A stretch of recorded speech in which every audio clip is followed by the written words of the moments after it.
Evo 5 stvari koje će Donald Trump napraviti prve kada se vrati u Bijelu kuću.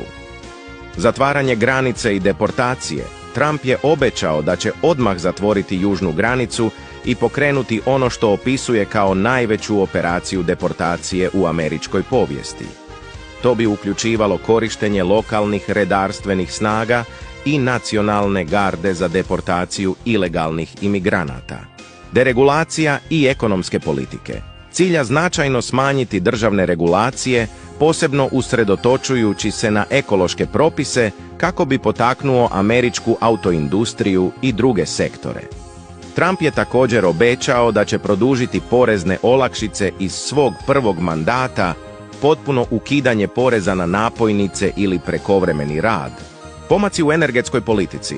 Trump je izjavio da će promicati energetsku nezavisnost povećanjem proizvodnje fosilnih goriva, što je sažeto u njegovom sloganu Buši, buši, buši.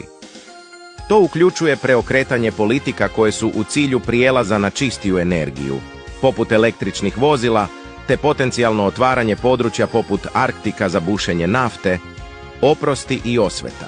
Trump je spomenuo mogućnost oproštaja pojedincima koji su sudjelovali u nemirima na Kapitolu 6. siječnja, tvrdeći da su bili nepravilno zatvoreni. Dodatno, postoji namjera da otpusti ili zamijeni službenike koje smatra dubokom državom, poput specijalnog tužitelja Jacka Smitha. Koristit će izvršne ovlasti za obračun s dubokom državom. Reforma ili ukidanje određenih federalnih programa.